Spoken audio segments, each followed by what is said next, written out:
And welcome, Hoosier fans, to this week's edition of Assembly Call Radio, where each week we discuss the most interesting topics in the world of Indiana basketball. This is our 189th edition of Assembly Call Radio and our 644th episode overall of the Assembly Call, recorded on the evening of Thursday, October 1st, 2020. I'm your host, Andy Bottoms. And let's begin this edition of the Assembly Call how we begin every edition of the Assembly Call, and that is with our Hoosier Proud banner moment. And Indiana is the national champion. When it comes down, Indiana will be champion. Smart takes a shot. The Hoosiers have won the national championship.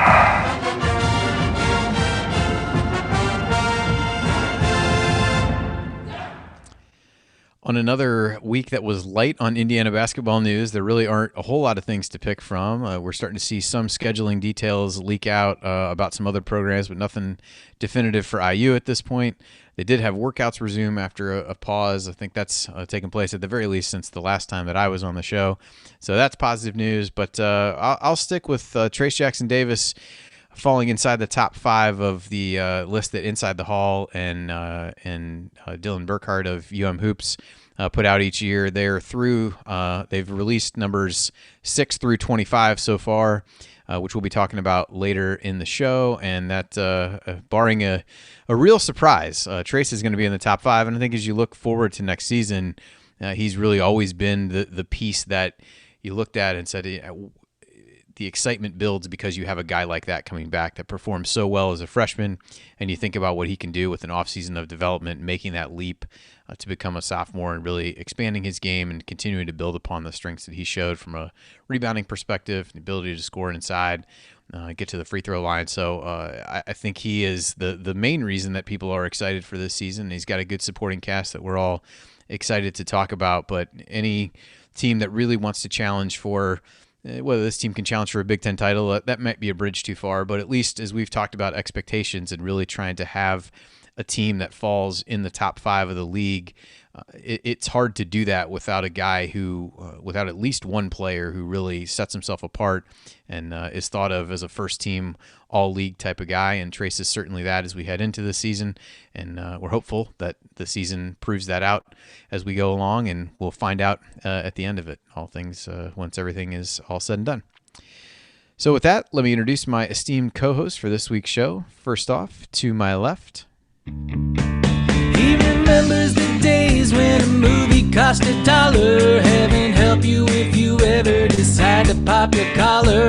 Play hard, but remember, fake hustle is a crime. He's the coach and it's Tonsoni time. Coach, it's Tonsoni time. What's on your mind this week? Well, just sitting here still excited the fact that there's been a start date for practice, October 14th, coming up in a couple weeks. Glad that the guys are back in the gym and the weight room starting out their workouts. But for me, the scheduling part is really going to be fascinating. And listening to a few college podcasts again on my drive back and forth to our basketball workouts in the morning, you get the idea that it's not an easy job to schedule right now. This late and with all of the issues that are facing big conferences versus your mid-majors. But the non-conference scheduling, as you know, in our bracketology world is going to be really interesting because some schools are going to only play 3 or 4 and other schools might play as many as 7 to get to the full 27. So I'm really interested. And I think a tougher non-schedule, while sometimes you may cringe and say, man, that's a tough road, in this season when maybe it's more of a, quote, eye test, which I don't enjoy that word, but maybe there's more to it when you play 6 or 7 really tough teams, the Maui Classic, the ACC Challenge, that if you lose a couple of those but are competitive, that might be okay this year. So I'm really excited to figure out the schedule as the next step in my preseason look for the Indiana Hoosiers. Yeah, the scheduling stuff is odd, and we didn't put anything later to talk in the show about it because there's not really anything for IU, but you're starting to see teams pull out of some of these preseason events. Just, I think because of the numbers game of scheduling, the bubble in Las Vegas, it's been talked about with a lot of the West Coast teams, whatever this thing is that Duke's setting up so they can still managed to play a couple cupcakes at home without having to go anyplace else. Just a lot of moving pieces already, and that's just from what you've heard about, let alone all the stuff behind the scenes. So I'm with you. I'm anxious to see the IU schedule, obviously, but just to see the different ways that teams approach it will be interesting as we learn more as we go. And to my right, Analyzing players, finding every wrinkle. He hasn't ever hosted, never lifted a finger. He's got all the Well, let me quickly add just one thing about this. Dude just interrupted his own jingle.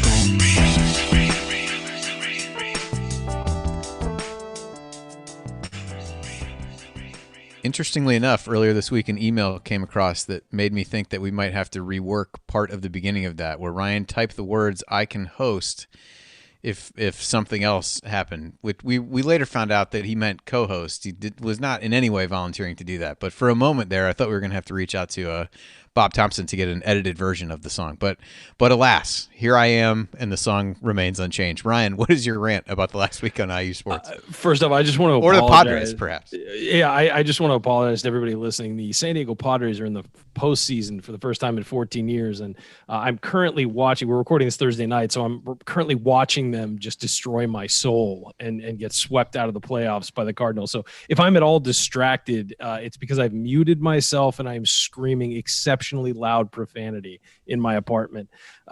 So yeah, that's where I'm at right now, Andy. I don't even know we're doing a show right now. I've been focused on this, but no, I think that, we're seeing some of these, and you guys have talked a little bit about the scheduling and how it's going to be different. I really think that it's the kind of thing where we don't know what the schedule is going to be once the schedule is even set. We're seeing the NFL had to reschedule a football game this week. So because of positive COVID tests. So I think that we're really hitting a spot with this where these schedules are all just going to be wishful, hopeful thinking, I would say. And some teams will complete their schedules and some teams won't, and things are going to happen. And I really think that all these teams setting up their basketball schedules, it's just sort of hopeful thinking at this point that it all happens.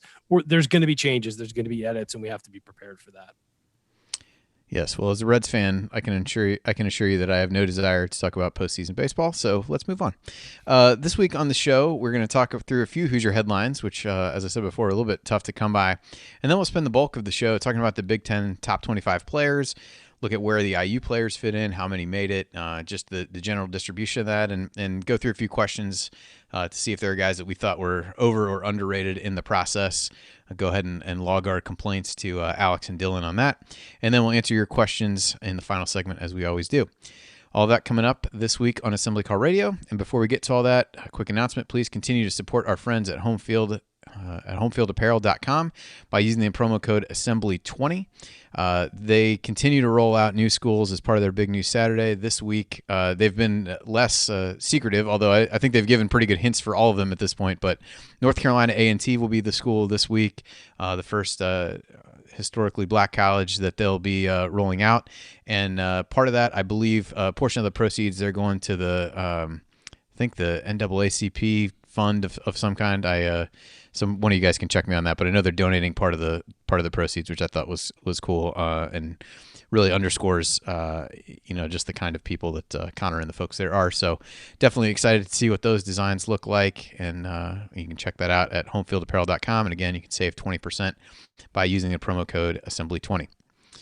Hoosier headlines this week. We had happy birthday to Al Durham, who turned 22 on Wednesday, September 30th, who shares a birthday with my dad. So happy birthday to both of them. Archie also called Al an old man in a tweet, which, as someone who's nearly double his age, I found a little troubling, but I'm sure it was all in good fun. Around the same time, I think it actually might have been yesterday, or maybe it was today. On the IU official site, they've been doing these, at least a couple of these 10-question segments with some of the players. So they had these for Al. Everybody can go check that out.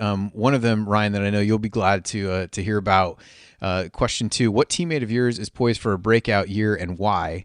Race. I feel as though we have yet to see him at 100%. I feel like he's been working hard and he's about to get everything that he deserves. There was one of these with Joey Brunk earlier in the week who also mentioned Race. He mentioned Race and Rob Finnessy. So right. So yes, no, so, I think the answer to all those, who's going to break out, I think that everybody is picking either Race Thompson or Jerome Hunter because we haven't seen them healthy. So I think that they're just the natural choice for a potential breakout candidate is two guys with a full offseason to be healthy. Yeah, they also other highlights from Al's. What went through your mind your first workout your freshman year? He just said this is no joke, and then he also talked about what was your favorite sports memory that happened before you were 13 years old, and he called out Tracy McGrady dunking on Sean Bradley, which I think everyone probably remembers that particular dunk where it's a bit of a throwback too. A bit of Bradley's soul was taken, and then in let's see, Joey Brunks. He said the same thing. Robin and Race have looked great all summer. I'm excited for them. They asked him about Lakers or Heat. He said Lakers in 5 games. I would argue after last night he might be a game too long on that, but we'll see. We'll see what happens. Let's see.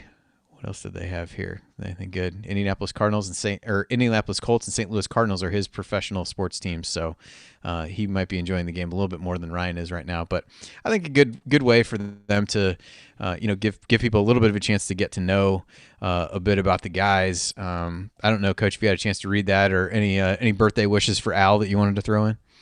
No, I just I hope that all of those breakout guys are breakout guys. We deserve, the Indiana fans deserve reaching all the potential of all the players. So that's my goal is that let's have a year where we just all play to the top of our ability. But those are good things. One of the things that's important, I really believe, is to remember that these guys are players and students and people too. And sometimes when you get these questions, you get to see a little bit of their personality, and it's a good reminder that while we get happy when they hit threes and mad when they turn over to basketball, they do have a little bit of life outside of the game. Yeah, definitely. Then other big Hoosier birthday this week was Don Fisher. So that was this week. Jared wrote in here if anybody had a favorite Don Fisher call or one that really stood out. Coach, any really rise to the top for you? I know we play the smart one on the intro of the show every week, so that's probably the one we've heard the most, but I don't know if any others really stand out.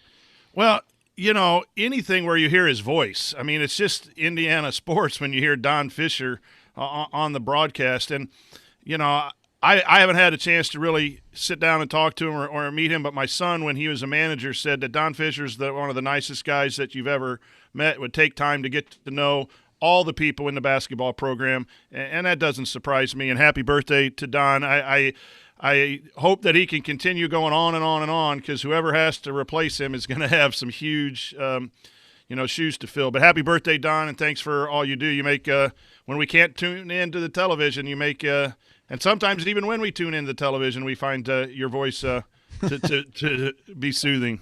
But happy birthday. Yeah, definitely. Yeah. Ryan, you have any the watch out call is the big one for me, and that's been the big play in my time as a fan that stands out. It's not a championship winning call, but it's one of the great ones, and that's easily the best since I've been a fan. It went in, and he's screaming it. That was pretty awesome. Yeah, I always like the Journey when they do the Big Ten version of that, and they'll usually, as they pick out big games, and at this point, watching with doing the show and the games, like more often than not, I'm home watching it on TV and really trying to follow it that way. Got too many other things going on to introduce. Also trying to listen to his call on it, but it's nice to, even in those little snippets, I think kind of like you said, Coach, just to hear his voice a bit. And I have a lot of great football memories of listening to those, whether it was, being in the car on a Saturday, driving around, doing whatever. I'll even do that sometimes today or now where I'll go out and just put it on my phone, mow the grass or something like that. And it's just as enjoyable to me to listen to him. And yeah, he definitely just an institution as far as IU sports goes. So happy birthday to Fish for sure. Andy, have you ever gotten a chance to meet him? I have not. Well, hang on. That's a fair question. Did you have much interaction with him when you were a writer at the IDS at all? Not when I was at the IDS, but afterward, when I was working in Columbus at the Columbus Republic, I met him just a handshake kind of thing. And then one time out in Maui, when Tom Crean took the team out to Maui his first year when they were really bad, I got to talk to Fish a few times in the press area. Just a great guy, just in general. I mean, always, he didn't know who I was, and had a really good conversation with him a couple times, and just couldn't be a nicer guy and couldn't be more I don't know, just he has a presence, and he was just such a good dude, and he didn't have to spend time doing that. I'm sure he gets people coming up to him all the time, and I'm sure he interacts with them the same way. Yeah, absolutely. No, he's not somebody I've ever. Maybe I said hi to him in passing once, just when I went past him, but have never had the chance to sit down and talk to him. So would definitely enjoy the chance to do so. All right. Well, coming up, our friends at Inside the Hall have been releasing their annual list of the top 25 players in the Big Ten. We point out where we agree and disagree and which Hoosiers were snubbed. That's next on the Assembly Call. Stick with us.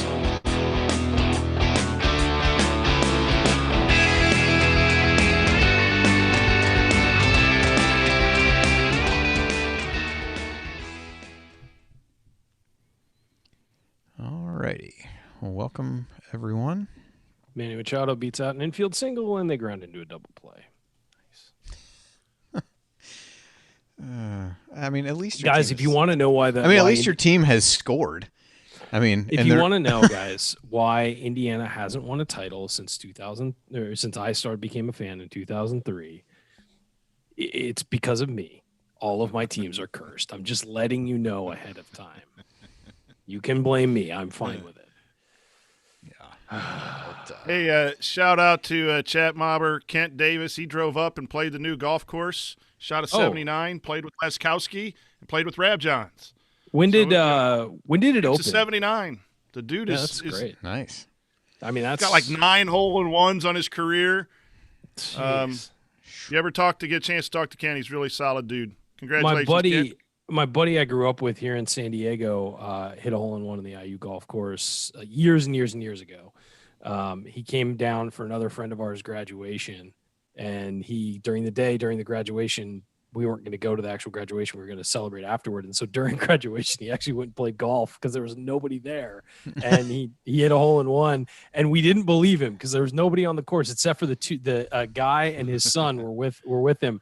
And we didn't believe him. We were razzing him all day. We go to Kilroy's that night, and there is a line, on a big night, the huge line outside Kilroy's. Guess who's right in front of us? The kid he played golf with, who was like, "Oh yeah, this dude hit a hole-in-one today." I was like, "Dang it, I have to believe him now." But in the middle of Bloomington during graduation, that's who we wound up randomly in line with at Gilroy.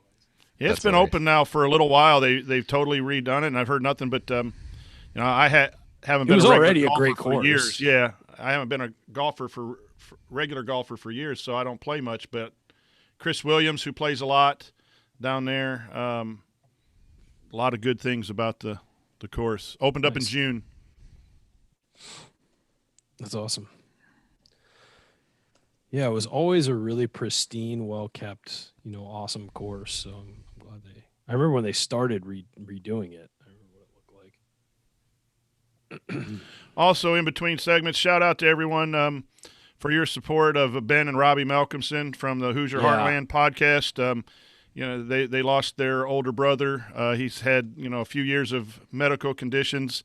And they lost him last week in the viewing and the funeral. And I know a lot of our fans and our followers listen to their podcast as well. And I know I went down to the viewing and saw both of them, and they were really appreciative of Hoosier Nation. So, not only do we root for a great university, but thank you for the chat mobs and everyone, and just for your prayers. And if you did reach out, I know they would want to know or let you know that they were very thankful of everything. Yeah, obviously thoughts are still with that family, of course. Yep. All right. What do we got for this one?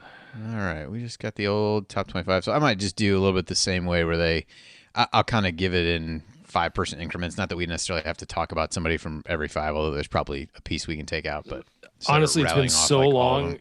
It's been so long since we watched basketball. Some of these guys, I'm like, I know who he is. I don't remember what he does. There's a few. Well, and some of these transfers, I'd forgotten where they transferred from. So yeah. I was kind of working through some of those. So I got a little bit of that. So we'll just kind of run down a little bit of it. And did they state a criteria? Is it future professional aspirations, or is it? It can't be if Garza's valuable in the top 5. Valuable to their team. It might be best college player. Just looking at the list. Let me go back to their original. I'm posting here. Let's see. We were talking before, Ryan. Love him, hate him, which most of us hate him. But the Davidson kid's played 4 years, and he's not mentioned to anyone here. I know he's a little bit dirty, but I would say no. I mean, he hurts them more than he helps. I think defensively, he's not good. He takes charges, but he's not good defensively.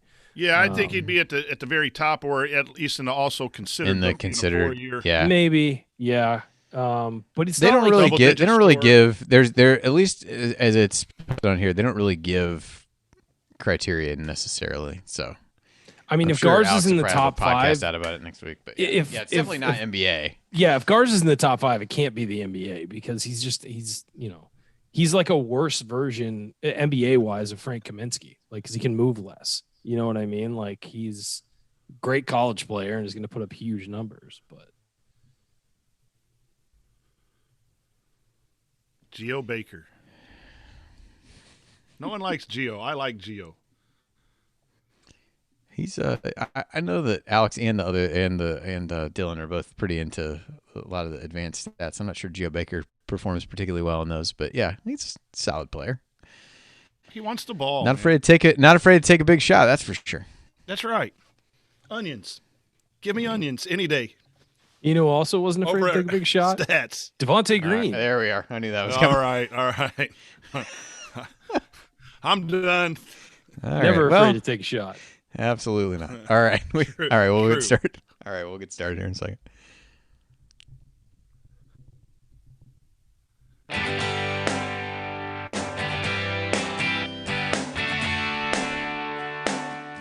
Hi, this is AJ Moye.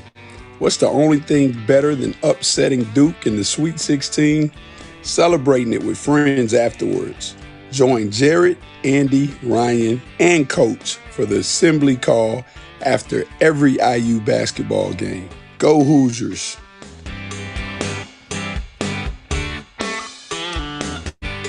Thank you, AJ, and welcome back to the Assembly Call. You can find all of our content at our website, assemblycall.com. And if you ever want to join the chat mob during our unedited live broadcasts or watch those replays and see all the between segment banter, then check out our YouTube channel at youtube.com/assemblycall.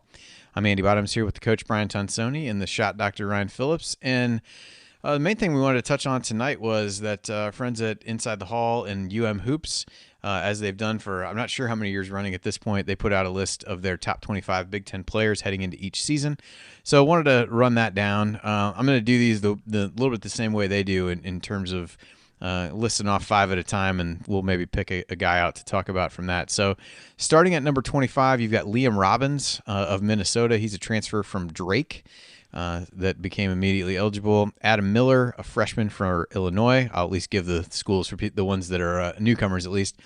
23rd, Christian Lander of IU. 22, Jordan Bohannon, who is back for Iowa after taking a redshirt year last year. And 21, Seth Towns for Ohio State, who's a grad transfer from Harvard. So, the IU story here is Lander, and Coach.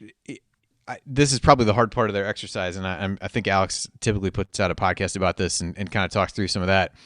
How would you assess somebody like Lander, who you know the pedigree and the talent is there, but hasn't played in a Big Ten game, and all that? How would you assess him? Do you think this was too high, too low? Well, based on what he's done in AAU and the rankings, I think this is probably appropriate. But he's got to prove it on the college floor. And so, a lot of preseason rankings, whether it's your top 20 teams, top 25 teams or whatever, are based on potential and what you know or what's been done in the past. I think he's probably earned the right to be in the top 25, 23, 24. He potentially can move up if he's a 5-star guard and can really adapt moving into college early and really, if he has – a better than average or good year, I think he moves up from here. But I would agree that he's in the right spot. We talked about Al Durham being the second most dispensable player a few weeks back, and he's not even also considered. But that's just probably a talent situation between he and Lander, where Durham might be more important to this year's team as a senior leader and his offensive game. than Lander is because we have a couple point guards. But potential-wise, yeah, Christian Lander has the skills to be a top 25 Big Ten player, and I think he's appropriately listed. The question for me in this segment here is just the transfers. Liam Roberts played Indiana State, and he was good, but I don't know that he really truly was super great in the Missouri Valley. The bigs who come into the Big Ten are going to have an awakening. I don't know that it's that easy a transfer. So those will be interesting for me to watch.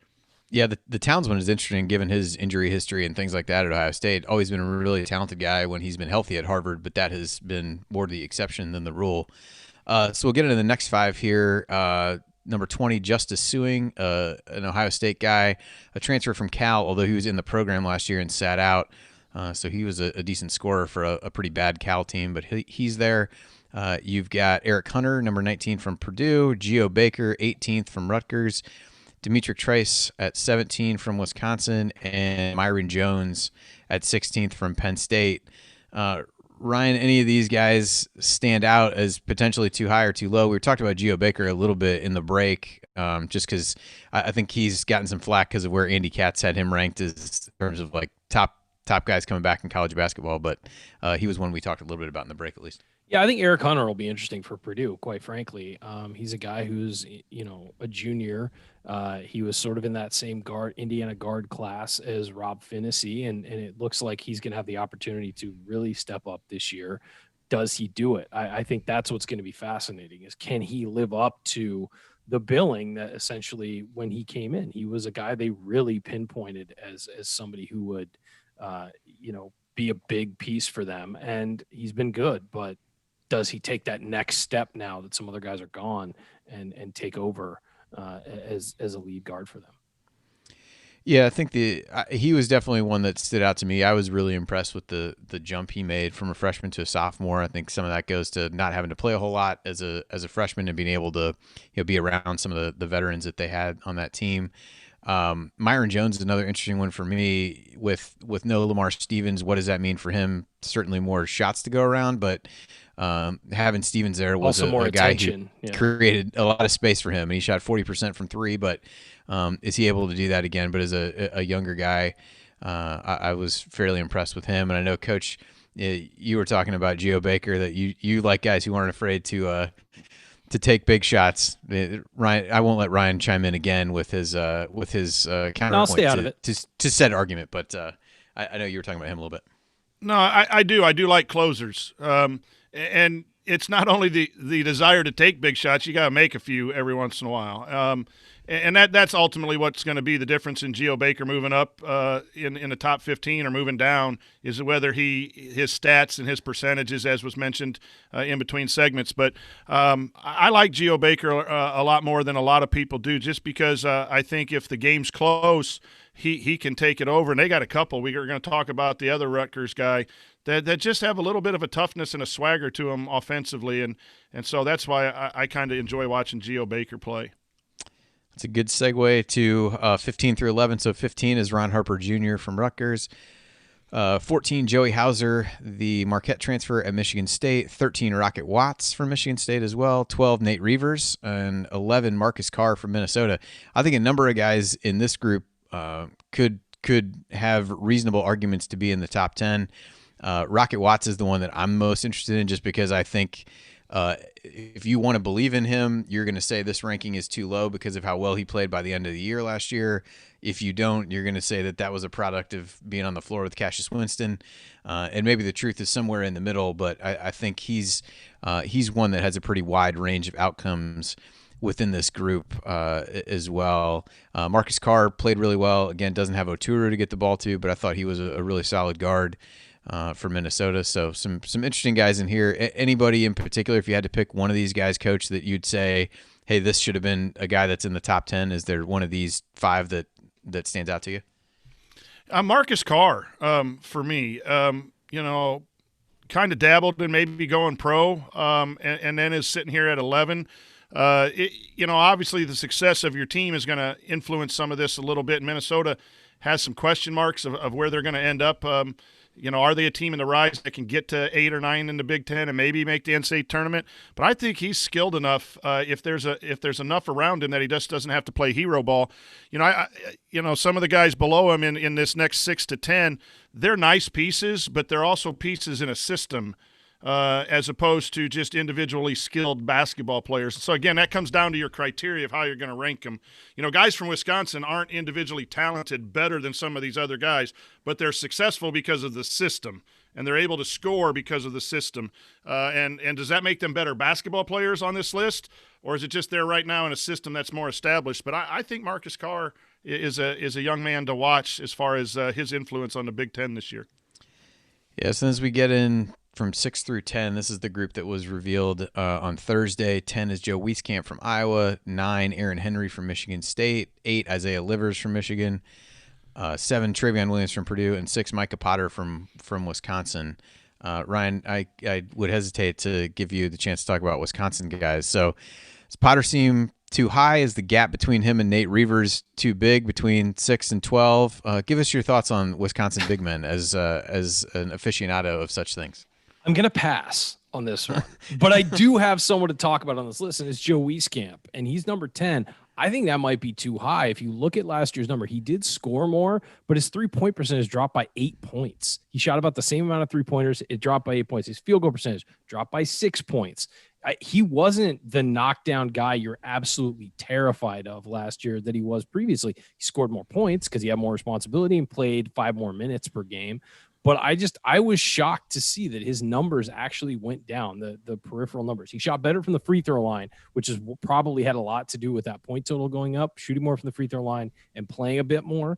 But in general, his shooting numbers dropped. And the other guy is Aaron Henry. I've heard Aaron Henry hyped since he got to Michigan State. He shot 34% from 3 last year, 44% from the field. His numbers dropped across the board, kind of like Wieskamp. And he's up to 10 points a game. But he's never been that guy that's just this uber insanely talented guy who's out there crushing it for Michigan State. And he's entering his junior year, and we haven't really seen a breakout from him.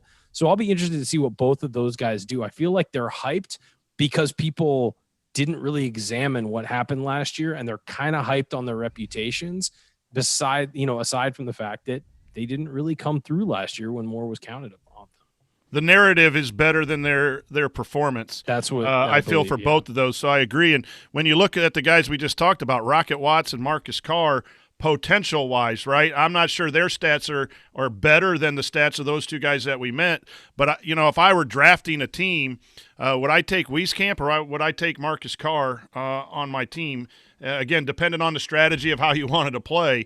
But I would probably take Marcus Carr and Rocket Watts and Ron Harper ahead of Wieskamp. Henry's got some athleticism to him that I like. And then Livers. Yeah, that one's on potential. I get ranking Henry high because of the athletic potential, but we just haven't Livers seen it is as a basketball player. Is interesting at 8 too, and I know Travion Williams does a good job in the Purdue system and can be okay there. And Micah Potter with the 3-point shooting of the Wisconsin bigs is impressive because that makes that swing offense just dangerous because you can post up guards and then big guys have to come out and guard threes against Wisconsin. So I have no problem with Micah. I think he's a little bit too high. Again, I think that's a system number, but boy, Livers I think could really push to be in the top 5.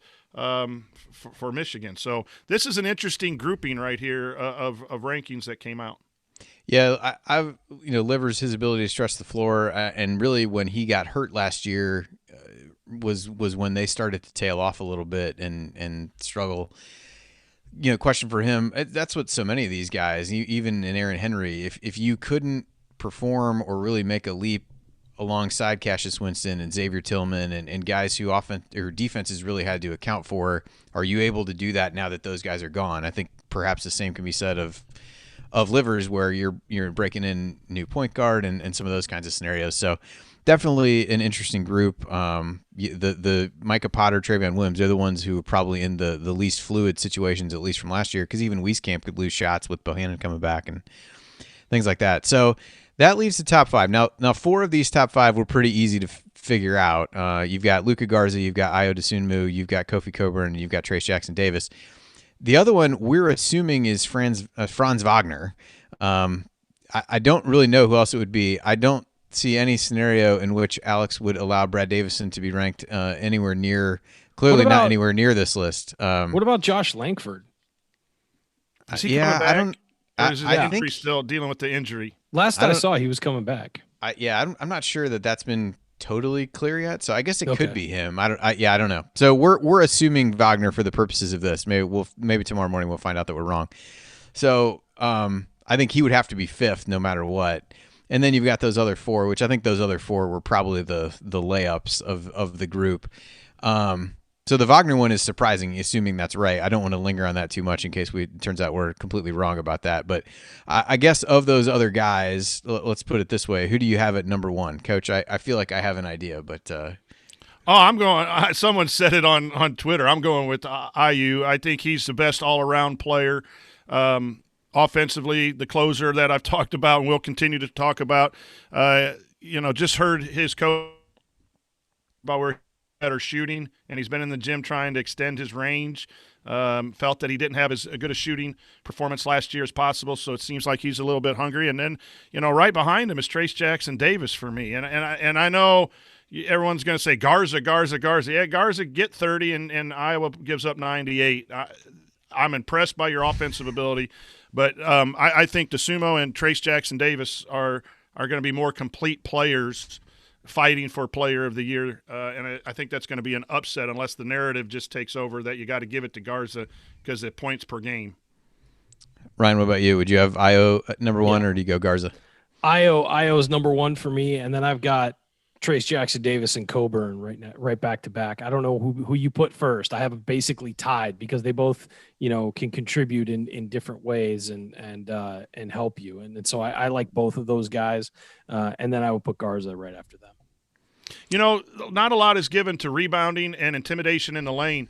Coburn can really intimidate people in the lane, and he can move for a big guy. So, that's where he's good. Both those, and I think TJD is going to be better defensively. He has to be better defensively, but he can play some defense too. And being a defensive-minded guy, it bothers me sometimes when guys get accolades because they can score 24 points a game and not guard anybody, because that's the stat that you can look up and see. And so I think Trace Jackson Davis and Kofi both deserve a little more recognition sometimes than they get, even if it's just moving up from 3 to 4, moving up a couple slots. Yeah, so as you look through it by team, you've got it's interesting that this aligns pretty well to the way that people would tier out the league. So the teams that had 3 players on the list, Iowa, Wisconsin, Michigan State, and Illinois. Teams that had 2 players, IU, Michigan, Ohio State, Purdue, Rutgers, and Minnesota. Minnesota may be the outlier. I think they tend to be talked about toward the bottom of that because of some of the transfers and things like that. You've got 1 at Penn State, and then the zeros, an interesting one here, Nebraska, Northwestern, not surprising, Maryland with nobody. I think based on what they lost, it's hard to argue that. Aaron Wiggins did make the also considered in no particular order, but it is kind of interesting to look at how that lays things out pretty well with how I think a lot of people are seeing the league this year. So Jared did chime in with his IU-related quibble, as he called it here. CJ Frederick from Iowa was also in the others considered. So his contention here is that if CJ Frederick is going to make others considered, then Al Durham should have been on there. His rationale, Frederick had a better 3-point percentage on just 8 more attempts, but Al had a higher usage rate, more than double Frederick's free throw rate, had a block. I don't know what the block. So he was, I think, better in most other categories, it seems like, if I'm interpreting his note in here correctly. So, yeah, I was a little bit surprised not to see Al in that mix. I think it's reasonable to potentially say he's not in the top 25, but I do think he was worthy of consideration. A lot of that group was there were a handful of newcomers in there, and then you had E.J. Liddell from Ohio State, Wiggins, as I mentioned, C.J. Frederick, Seth Lundy. Those were the returnees, and then a few freshman guys in there. Coach, did it surprise you not to see Al mentioned at all in this process, and would you have put him in your top 25? I think Al is a huge part of our success this year, and he has been solid in his work ethic and increasing his skill level and game, and he will be a huge component for us.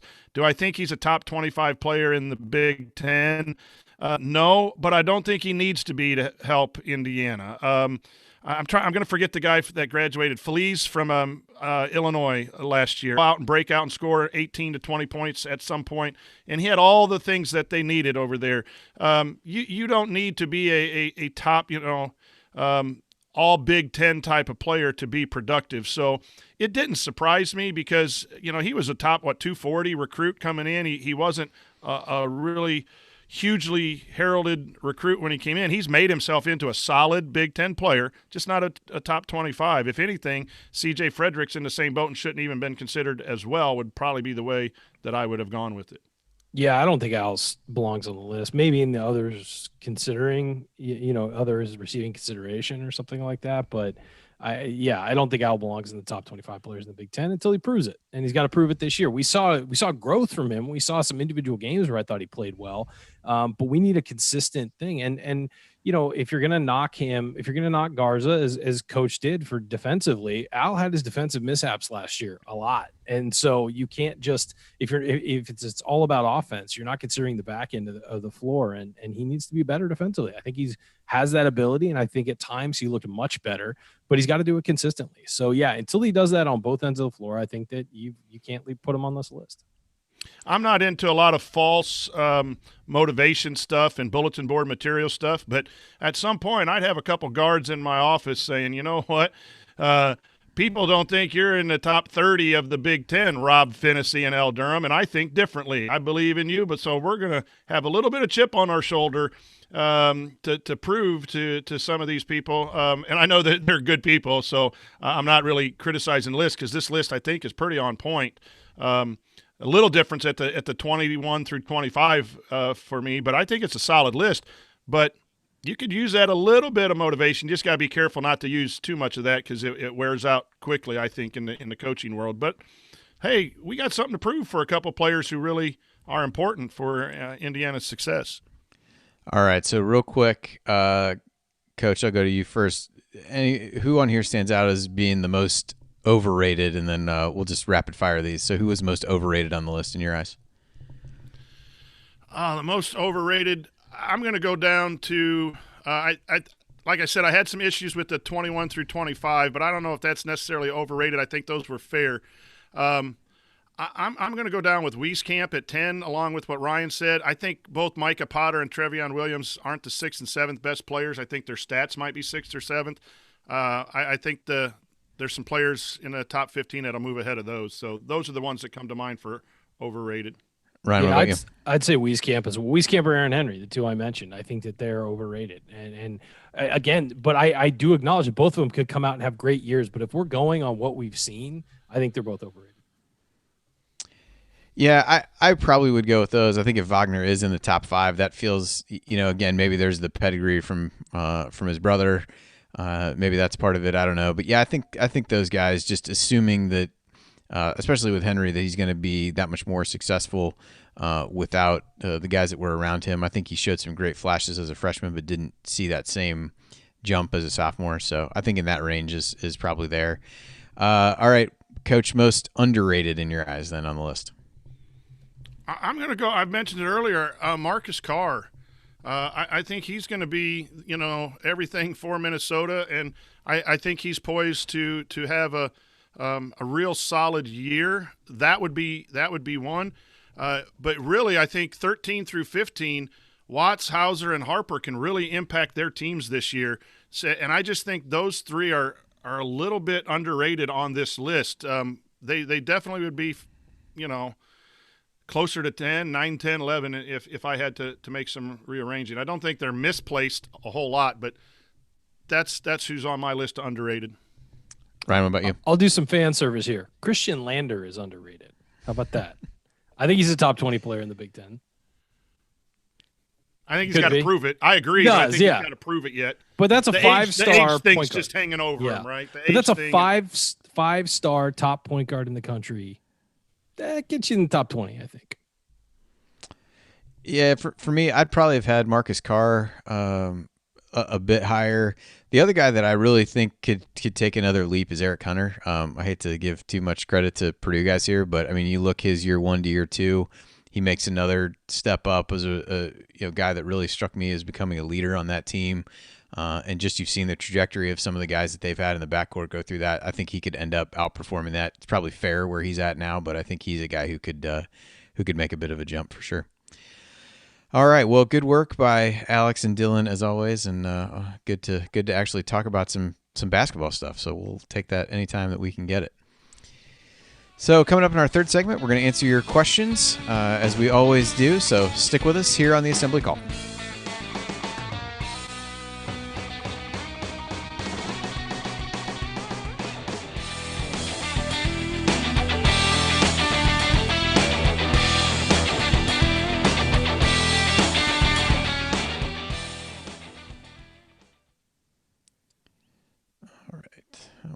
Almost 24 minutes, so let's do some math here. Padres are getting hosed. Strom threw 2 pitches right down the middle, and they called them both balls and walked the guy, and then that put first and second instead of just a runner on first and 1 out. And they doubled, run scored. Now there's a ground out and another run scored. It's just nothing's going our way. 2 of 12 with runners in scoring position. I know my buddy Joel, if he's still in the chat room, will probably disagree with me on this, but man, umpiring has been the tough. worst. Tough it's been so this year. bad. I mean, there are pitches right down the middle not being called strikes. And then there are some that are way off the plate low. They've missed a lot of calls low, and I know the low call. I've talked to umpires that work college level. It's tough. The low strike is the toughest, they say, because here's the thing: the high strike you're level with the ball with your head, but that low strike is really kind of.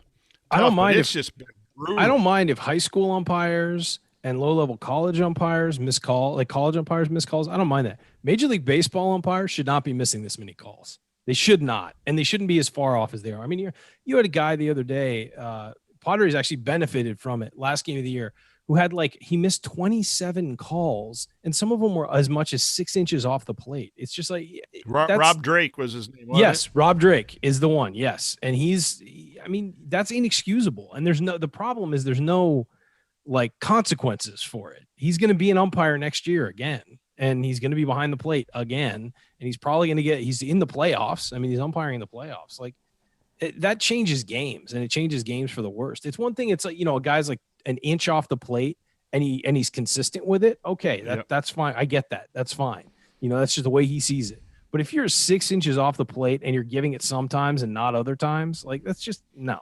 Angel Hernandez is one of the worst. Oh, he's the worst. He's the worst umpire in baseball. Not even close.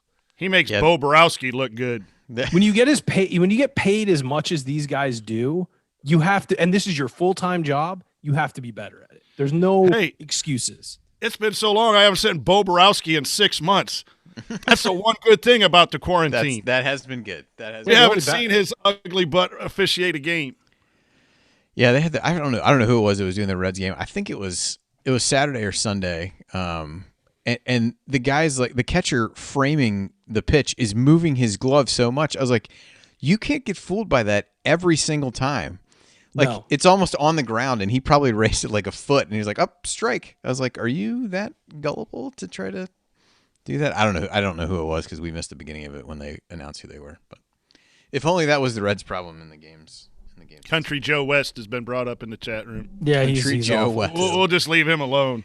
He can sing his music. He threw a guy out for arguing with a call from 3 decks up earlier this year because he didn't have a mask. Well, that was his excuse. Yeah.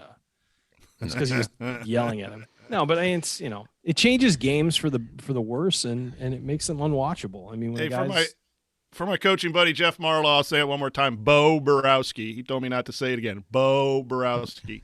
I'm gonna have him come up to Rensselaer and referee your intramural games, Coach. How much time do we have? We got about 9 minutes, so we got plenty of time. Maybe too much time. Who's to say? Yeah, we got almost 10 minutes actually. Okay. So I assume somebody went through and put all the questions that we got in here. I guess I can go look real fast. In case there was any By the way, others. it's really funny because the Padres, obviously, their top 2 starting pitchers got injured the last week of the season. So Clevenger and Lamet were out, which meant that they had a mash unit for pitchers. That's why they had start Paddock yesterday and Davies today. they don't have a pitcher scheduled for tomorrow. They don't have anybody. So and they're using all their relievers because their 2 starters didn't pitch well. So I don't even know what they're going to do if they win, if they happen to come back and win tonight. They have no pitching for tomorrow. Their 2 best. Yeah, their 2 pitchers are out, aren't even on the postseason. Their 2 guys who were supposed to start the series aren't even on the postseason roster. Yikes. Elbow injuries. It's bad. Well, the flip side of that is you can have really good pitching, but if you can't hit, it doesn't matter. True. Like It's the true. Reds. You think Bauer comes back?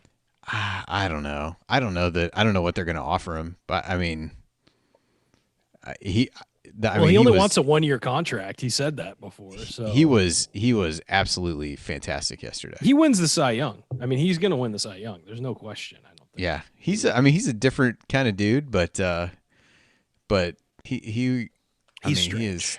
Yeah, he is super odd, but yes. But yeah, I mean, you can't argue with the results at this point. So he was solid. I don't know what they'll do, to be honest, because it's they got Hunter Green. I think they want to bring up at some point. You're gonna bring him up? I don't know. I don't know how close he is. I don't know how close he is either. Like, that's what's come up, but it's because he had the he had the elbow surgery. Yeah, so many of the other guys that I feel like they've tried to count on over the course of time that like didn't really pan out. And they got still mad. They have Sonny Gray and they have Castillo, so like in that regard they're good. They've Mailey pitched pretty good at various points during the year, so they've got some decent arms. It makes me wonder whether they're gonna. They need to find somebody who can actually, freaking hit. Maybe. So, by the way, the Padres had Luis Castillo in a trade, and the pitcher they sent to the Marlins got hurt, and they had to send Castillo back because in his first start he got hurt, and MLB said, "Did you know he had elbow problems?" They're like, "No." He said he had his shoulder was bothering him, but we told the Marlins that. The Marlins were pissed. They complained to Major League Baseball, and they made them send one piece of the trade back. And the piece they had to send back was Luis Castillo, who then got traded to the Reds and is an ace. And I'm so mad. Every time I see Castillo pitch, I'm furious at the Marlins. Yeah, he was not as good this year as he was in the past. He looked pretty good for a while today, but then he just had used too many pitches. And that was when I knew they were in deep trouble because they used all their better bullpen guys yesterday, and they got another little bit out of Sims. But then when they brought Iglesias in, he threw a decent number of pitches yesterday too. I was like, but he hadn't given up a home run since the first game of the season. So just to make you feel better in the 8th inning. To make you feel better about Castillo, a lot of pitchers did not pitch well this year because of the weird schedule. They all built up to be ready to go at the end of March, and then halfway through March they get shut down. And then nobody knew, okay, when are we aiming to build up towards? So we can slowly build up. And then 2 weeks before the season was supposed to start, they're like, all right, you're pitching in like 3 weeks. Yeah. And so they all had to ramp up and nobody was ready. The bullpens were awful too. And I think that goes for hitting too. If you either got hot and stayed hot or you never found it, because you have some really good offensive players that are having a lot of people not struggle. Just down years, but really bad years. And when you look at a 162 game schedule, I bet if you parsed out some 60 games, even for a guy who hit 260, 270, and 40 home runs, there might have been a 60 game stretch where they were down to 180 or whatever. Yeah, of course. That hit now, I mean, it's been hit or miss. I mean, look, the Padres raked all season until like 2 weeks before the season was over. They hit a wall, and it's like, you hit a wall during a 162 game season, you play through it for 3 weeks and then you recover, and they hit it at the exact wrong time. And then their 2 top pitchers are out. So it's like, I mean, it's just bad luck. Just always seems to happen to my teams. It was funny. One of the radio guys here had Buster Olney on after the game, and they had talked about like, the Reds, they were just, weren't as lucky during the season because their batting average on balls in play was so much lower than everybody else's. Yeah. And then Buster Olney, like in this series, was like, well, that wasn't really the problem in this series because they never really hit the ball hard. And I was like, that seems about right. Base running was terrible. All right, let's talk about something else. This. Although there is a baseball question here, but nevertheless. All right. So we'll do this if we need to. Be thinking of things if we need to fill extra time here, or feel free to explore whatever thoughts you have about the questions that we do have. So all right, here we go.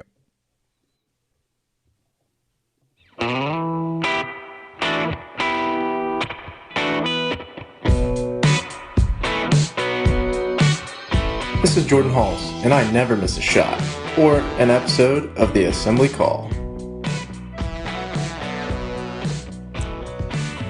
Thank you, Jordan, and welcome back to the Assembly Call. I'm Andy Bottoms, along with Ryan Phillips and the coach Brian Tonsoni.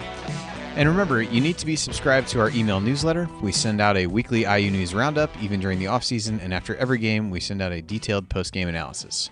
Just text IU to 66866 or go to assemblycall.com. That's IU to 66866 or go to assemblycall.com.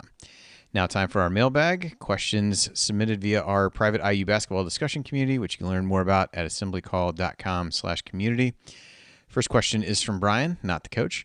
Does IU plan to have some kind of Hoosier hysteria, without fans obviously, to introduce the team or at least use it as a conduit to promote charitable donations as the event usually does? Or will they resort solely to using social media to hype up the fans? Coach, you're a huge fan of these social media hype videos, so it's only fitting that you answer this. I honestly don't know. I haven't heard anything. I imagine they will try to do something that they would broadcast. Maybe just broadcast it. Yeah, I know they've done that, like stream that on BTN or BTN Plus before or something like that. But in the day of television and needing fans, and especially now to maintain fans that you haven't been allowed to be in the gym for a while, I think it's very important to have some publicity. So I wouldn't be surprised if there was a practice or there was some sort of scrimmage that was filmed and on BTN or something like that. And to be honest, from a coach's perspective, nothing's worse than those open scrimmage. We do soap scrimmages in high school and all that because you lose some practice time, and that's where you really get better. But you do have to understand that it's for the fans, and generally it's for the recruits too. But if you could fill that in and have some marketing thing where recruits who are watching on their own see what you're doing, I think that has to happen. But in this day when you only got 20 hours or whatever the rules are, man, it's hard as a coach to give up some of those hours for that publicity thing. But it is one of those necessary things that has to be done. Yeah, you'd like to think that maybe even you donate something, because usually they collect canned goods to give to the food bank. So is there some way to donate maybe an online money, maybe donation. donate money, and then that's what allows you to see the stream of it or something like that, or just like during it have a donate button that people can click on and donate a few bucks or whatever. Yeah, there's ways to do it. They just have to get creative this year. Yeah, I'm sure they'll figure out some way to do it. All right, Chris, I've seen IU pick 7th in the Big Ten, also listed as a 5th seed in the NCAA tournament. What is the bottom line for us to feel we're moving forward and not just a middle of the pack Big Ten program? I think we've talked about this a few times over the course of the offseason. Talked about it on the Hysterics podcast as well. And on that, yeah. So Ryan, maybe reiterate your stance on kind of where things need to be. Typically, it's top 4 in the Big Ten for me, and the other criteria for me is to easily make the NCAA tournament, where you're not waiting till Selection Sunday or a week before to figure, or the Big Ten tournament to figure if you're in. But I would also say it might not be the top 4 this year because of how good the conference is going to be. I would say in that top group, whatever that is, that's 5, 6, whatever that are in within a couple games of the regular season title. That top group, and be in it and be challenging, maybe not win the Big Ten title. That's always your goal, but be challenging for that title. I think that's where you have to be to feel like IU is a program that's moving in the right direction. I feel like that's the step they have to take this year. Coach? Andy, this as a bracketologist, I never really realized this till I got into bracketology, and it makes just number sense that if you're a 4, 5, or a 6 seed, you're a top 25 team, and that makes you pretty dangerous in the tournament. Before I started getting into it, I thought, 5 or 6 seed, you're not very good. The tournament, it's only for 1 and 2 seeds, and a lot of those teams, top 1 and 2 seeds, do advance, and that's where you want to be. But to be consistently back as a good program, again, the top 3 or 4 in the Big Ten, making that tournament as a top 6 seed or better on a regular basis, and getting some of those 1, 2, 3 seeds every once in a while, I think is where Indiana needs to be, and I think we're closer to that than we've been at any time in recent history, even given some of the up years during the Crean years. We still just need to display some patience. But the question also said a 7th Big Ten finish. Andy Katz has a 7th in the Big Ten, but a 5 seed. I would look at that seed. That's a top 25 team. That's pretty good for anyone in college basketball, even though the road to the Final Four is a little tougher in that kind of thing. But, the top 25, number 25 team in the nation is a 7 seed. So I've tried to remember that in the most recent years. Yeah, I think that's where one of the things that I guess came to realize as part of doing that is, one, it doesn't really matter where you finish in the league in terms of what seed you get. It's about your resume. And so I think you could, well, I don't think we'd feel great about a 7th place finish. I think most of us, as Ryan said, are hoping for top 4, top 5 as the next step in the building process. But you could see with a deep Big Ten, if you do finish 7th, it doesn't mean that you're not going to get a good seed in the tournament, so long as you're winning some games and see how the non-conference plays out, all the scheduling stuff that we alluded to a little bit earlier in the show. So I don't, if the 7th place in the Big Ten of those two things that you mentioned would probably not feel all that great without really seeing how the Big Ten teams are going to play. But I think a 5 seed you'd feel relatively good about, because as Coach said, that puts you in in that top 20 type position. So I think both those things are fine. But yeah, I tend to feel like you need to be top 5 in the league, and if you're able to do that, the seeding piece of it really takes care of itself. But you need to see that next big step this year, because the incremental improvements over the last couple of years just haven't been enough. This is from Jared. If I told you Luka Garza doesn't win Big Ten Player of the Year, who would you bet is the winner? He said, we know Coach will pick Io. I guess if you and apparently Ryan will too, because I would, because he said that.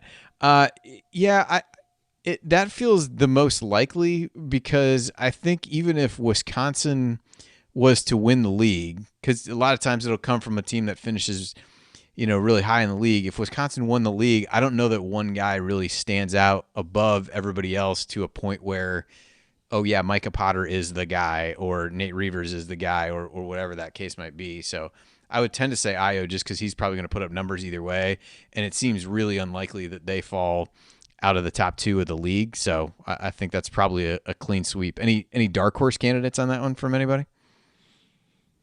Trace Jackson Davis. Would love to see him push for it. There we are. All right. Hey Ryan, real quick. Go ahead.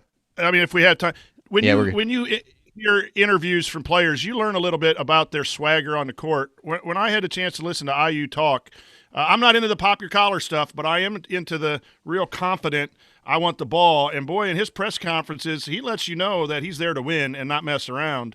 Yeah. And some people see that as a little cocky, but I kind of like that with an attitude, as long as it's not outwardly displayed too much on the court. You want that cockiness from your alpha dog. Maybe not from your bench guys, maybe not from the third scorer on your team, and you want a little humility from some of those guys. But from your alpha dog, you want that Kobe, Jordan, mentality. You don't expect them to be that good, but you want that mentality where they want the ball and they think they can beat you. I mean, there were times you watch Michael Jordan or Kobe Bryant can essentially say to the defender, I have the ball here. I'm going to take it right there. I'm going to score, and there's nothing you can do about it.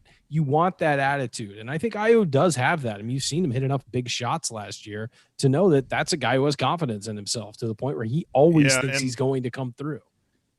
And through Delphi Bracketology Media Access, I've heard him talk in the press room, and boy, he lets you know that I'm going to take it, and this is what I do. I score.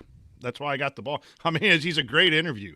And I know that doesn't mean you're going to be a great basketball player, because Tim Priller was a good interview. But no offense, Tim. But, I think Io is going to be the one to take it this year. All right, we got this question in from Jeremy here, Ryan's friend. Should Ryan A, braid his beard, B, grow it into a giant goatee like the lead singer of Anthrax, or C, trim it like a 19th century cavalry officer? How about just D, shave it? Braid it. I really just want to shave it. Braid I mean, I'm not sure what's stopping you at this point. This is within your control. I want to do it all at once, and it's been really hard to get a haircut. I want to do it all at once. That's the only thing. I think you're really starting to like it. I feel like the haircut excuse has grown weary, and that you've really grown to enjoy it, and this is just who you are now, and we all need to get used to it. Just as difficult as that may be. Anyway. I tweeted that picture out without his beard. I almost didn't recognize it. We're done. No more questions. All right. Well, that will do it for tonight's episode of the Assembly Call. If you want to see us do the show live, join us at assemblycall.com on Thursday nights for the live broadcast of our Assembly Call radio recording. And don't forget to go to assemblycall.com or text IU to 66866 to join our free email newsletter.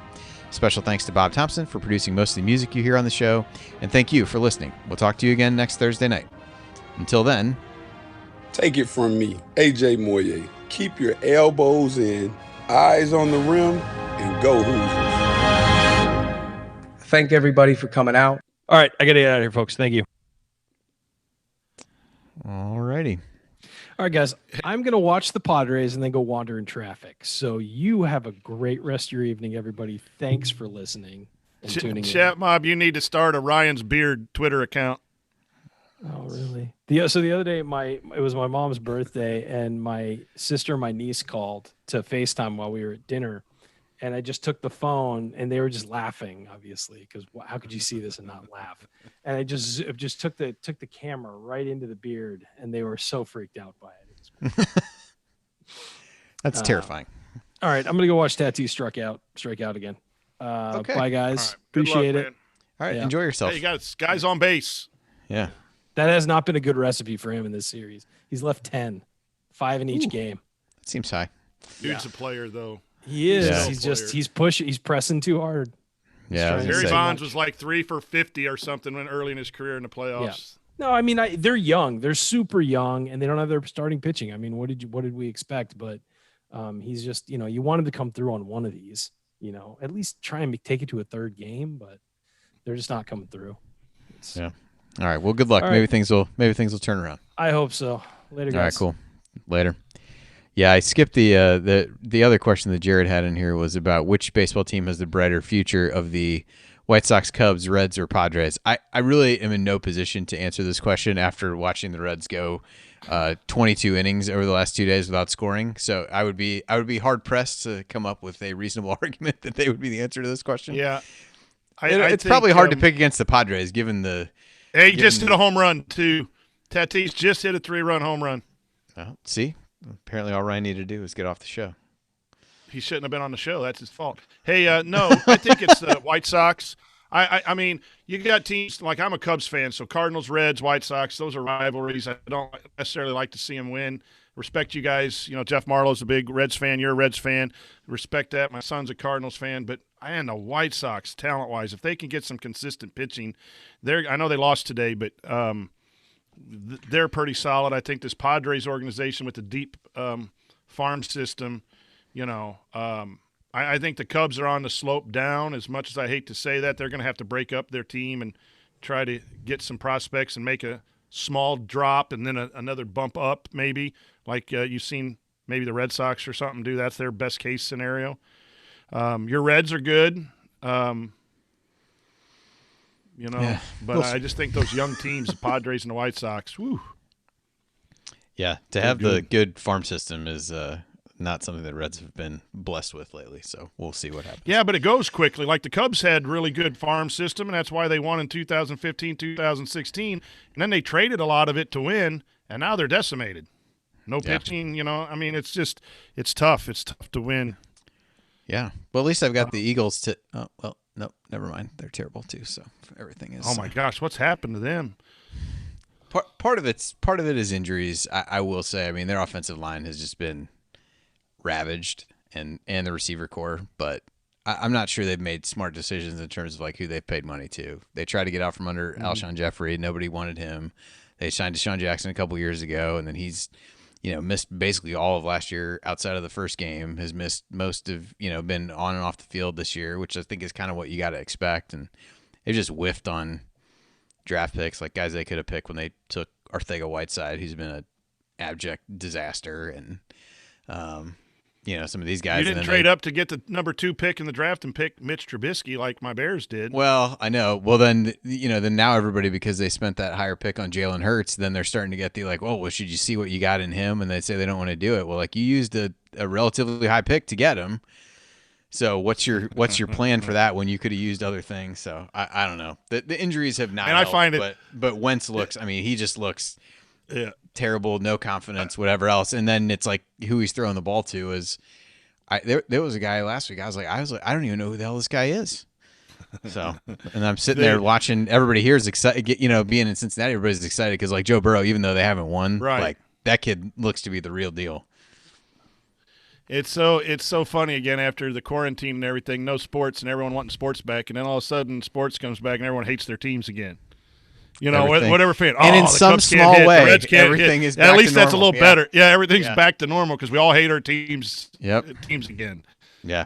We'll have manager IU football. sucks or. Yeah, we'll have IU football in what, 3 Man, three I tell you weeks? what, I'm kind of 3 weeks, excited is that about right? IU football. Yeah, knock on wood with everything that's going on. But, their schedule's tough. I just hope, I hope they really get one of those big ones and get 5-3 or 4-4. I think they have the talent to do it, Andy. But, man, that schedule is brutal. You could be really good and end up 2-6 or 3-5. I mean, you could be really good.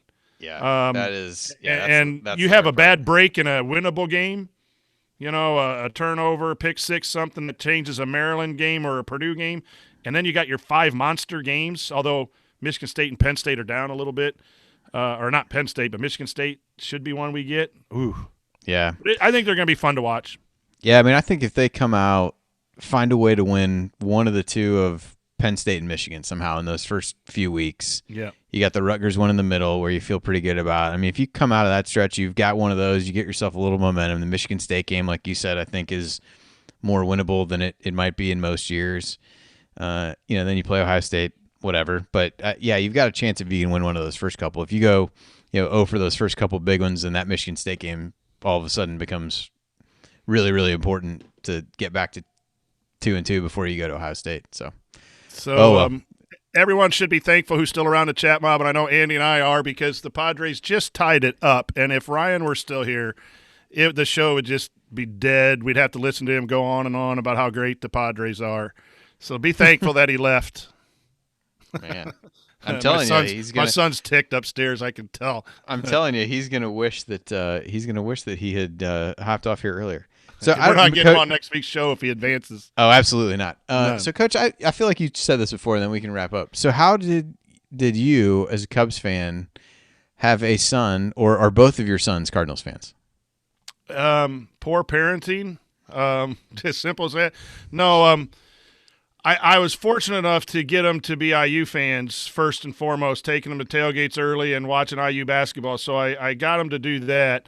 And then I don't know. I took them to Cubs games and everything, but they had these computer – this is the story. I don't know if it's true, but they had this computer game, backyard baseball and backyard football with the little Pablo Sanchez guys running around and everything. Yeah. And one of the guys' caricatures was Mark McGwire, and that's when McGwire was hitting those home runs. Osa in 98 and all of that, and they were, just real young kids. And then a few years after, everything was Mark McGwire. And that's how they became a Cardinals fan. And then the same was with their Detroit Lions fan. I mean, who likes the Lions? Yeah. But Barry Sanders was the caricature in this game where they would play. It wasn't, PS, PlayStation, or any of those Madden games, but it was just a computer game. And they liked their guys. And the school I was coaching was royal blue and silver, like the Lions. So, yeah, they got some weird choice. They both like the Lions and they both like the Cardinals. And then in the NBA, they've gone kind of separate as brothers. But yeah, that's been a sore point for a long time in my household. I've instituted silent baseball watching games. You are not allowed to cheer if your dude jacks a home run and you're upstairs and I'm downstairs. I don't want to hear any of that crap. Nice. I paid this mortgage. You're going to follow my rules. That's too funny. It is funny how different people stick with you. Especially, that's why I'm an Eagles fan, because I always just love watching Randall Cunningham. When we lived in Indianapolis at the time, the Colts were so bad, people just weren't Colts fans, so it wasn't ingrained in what you were. So you just find a guy and really latch on to them and do that. So I've seen a lot of people be Steeler fans and Cowboy fans my age because, boy, in the 70s, that battle, if their hometown team wasn't really any good, they latch onto that national and stick with them. So, but that's how that happened. But I'm so thankful, man. They didn't start liking Michigan for the Fab Five or anything. I mean, my goodness, that would have been even worse. Or Purdue fan, I'd have kicked them out. Yeah, I mean there's certain things that you can't. Yeah, that I have to put the foot down. Yeah, there's certain things that cannot be allowed. Are your girls all your fans of your teams? Yeah, pretty much. I mean, they don't really. I mean, they are with IU. And I think we just watch so many Eagles games that they are. Although Hannah doesn't really get as into it. Actually, the younger one, Mallory, she's more into. And we have like a family fantasy football league, so Mallory was all mad because she has the Steelers defense and Roethlisberger and somebody else with the game getting canceled. So we've had to work our way through that situation. Anger, huh? But it's kind of funny. But yeah, she's funny. She gets like pretty into it, and then especially at the beginning of the Red season, like she was getting really like overly like emotionally into the game, and I was like, this is not. I was like, it's just like the first game. Don't worry about it and whatever else. But it was funny. So she pays attention. She gets up on the weekends and will like flip Sports Center on before anybody gets up and like watch highlights. So. Yeah, what I find funny as a parent is trying to tell my son to take baseball, don't take it so serious, don't scream at the TV, and then the next game IU plays, I'm screaming at the TV. Do as I say. Do as I say, not as I do. Yes, exactly. Yeah. Exactly. Oh, You're just making a point. Look how silly I look, and exactly. now you see it. So that's too funny. All right. I've also instituted a rule like the DirecTV genies are different timing. So if he watches an IU basketball game upstairs, he sees the ball go in like 2 seconds before I go in. So I've got to tell him not to cheer either. There's a lot of, we deal with a lot of stuff in this household. You got to do what you got to do. That's right.